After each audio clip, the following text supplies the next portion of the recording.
All right, I'm going to talk about how we call options. I get people ask about this all the time. All right, we do not number holes. Here's how we do it.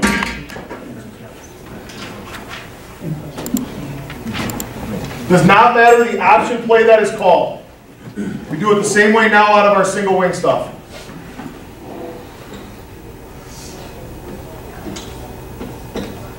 We number people. Our right guards are 2, our right tackles are 4, our tight ends are 6. We tell them this in our option game. We are going to read, so our kids know when they hear a 3, we're running some sort of option. So 3 is an option. 2, we're going to read the first guy on or outside the guard.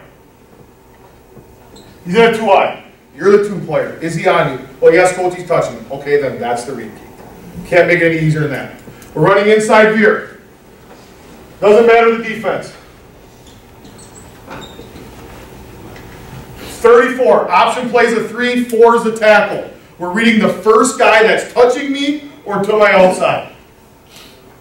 Once we figure out who we're reading, it's this simple. Let's just say we're running veer 10. So I love that play and I love talking about it. We are doubling the next guy to his inside. Okay? So we're going to come up here. We say we're going to point right here, read key, read key. If our center and guard double, they say cardinal.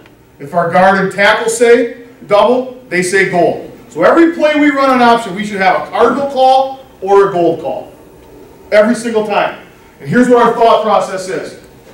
If we can't take care of the first level, the defensive line, it doesn't matter what we do with the linebackers.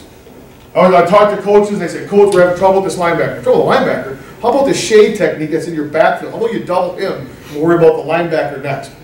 That's how we attack. When we sit down and game plan on Friday, on Sundays, for our next week opponent, how are we going to attack the D-line? We take care of the D-line, how are we going to block the linebackers? And then we have a motto in our program, if you block the free, you should score a TD. That means we got everybody else up front block. You know, well, we're going to X block this and do this to get the outside over. Okay, how about the 5 technique that our tackle has 0% chance of blocking by himself? Let's double him. Have one guy take care of the backer, hopefully win that matchup, and we'll go take a one-on-one with our free safety. Okay, so inside veer, okay, read this, double this, Ted means tight end out. We got it done. We're running midline, for example. Like I said, just more showing this as an easy way to teach your kids. Midline. We're going to read the first guy on or outside the guard. That would be him. They're probably going to have a shade on the back side. These guys are saying cardinal, cardinal, cardinal. We're doubling here. Midline, he knows on 32 he blocks out. They're running a 50 front. Inside veer. First guy on or outside the tackle. That's the read key. Cardinal. Out. Outside veer. Read the first guy on or outside the tight end. Right here. Read key. Double. Doesn't matter the front, it's those rules every single time. So that's one of the reasons we go back to why we have a lot of plays. We try to be simple with what we do. Does anybody have any questions? I went through a lot of stuff really fast. Any questions people have on what we do, why we do it? That kind of stuff. We'll be around a little bit afterwards. Before we go back, we always tell the story. We worked a clinic. We worked a camp up in Greenwood about 5 years ago, maybe 6 years ago. I don't know. So I said, Jake, you want to go up there with me? And Chad Hansen, a good friend of me, went up. They were kind of going all in on this stuff. Well, it like pours the second day. So here we are sitting in a motel, me and Jake. Like, okay, what are we gonna do for a day? He goes, well, let's go down to Black River. He finds this like casino on the thing. Let's go down there. We worked that camp for free. All right, my wife, I told her, listen, Chad's a great friend of mine. Program's struggling for money. Couldn't cut us a check. Well, we had to kill time somewhere, so we did.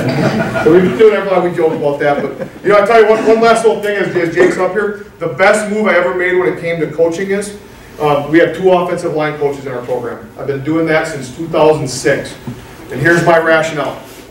Think about staffs that you know. I don't want to say your staff. I don't want to value. Think about staffs you know. We're gonna have a guy coaching quarterbacks. We're gonna have a guy coaching running backs. We're gonna have a guy coaching receivers. So we're gonna have a guy coaching offensive line with 16 kids. What would your quarterback coach say if you sent him 16 kids and said, you're the quarterback coach, you have 16, oh fuck, coach, I have 3 guys, we're trying to drills. Best thing I ever did, we went to 2, I have 2 supplements designated for my offensive line. I got 2 guys who work, and they figure it out. Sometimes one guy works guard tackles. We don't have time to say, go hold the bag while we block. We don't have time for that. They're working on blocks that double teams with guards and tackles, and he's working on snaps. And I just lost a coach. We talked about, Jake's a good enough coach, he could coach any position for us. One of our other coaches said, hey, you thought about moving Jake there? I will not move offensive line coaches. I should say I'd move him if I had another guy to put in there where I could have 2 guys. So I think that's one thing that I think has been, we've been able to overperform with some underachieving kids. Last thing, we put together a DVD, and what we do with this is I'm fortunate enough to sell enough of these that I hire an extra coach with it each year. It's got 296 plays on it or something, Jake would know. It's got every play we've ever run out of the flex bone, if you want to see it. We sell those, Jake has a few of those. And if you have any questions, if you're down in the Milwaukee area, like I said, my favorite stuff to talk about is program culture and weight room and that kind of stuff. But I'd love to sit down and, like I said, I learn just as much from people when they come in as they do. So if I can ever help you or help look at some of your film or that kind of stuff, I don't have a whole lot of pastime. This is what I love to do. This is my passion. So I would certainly love to help out. So thanks, guys.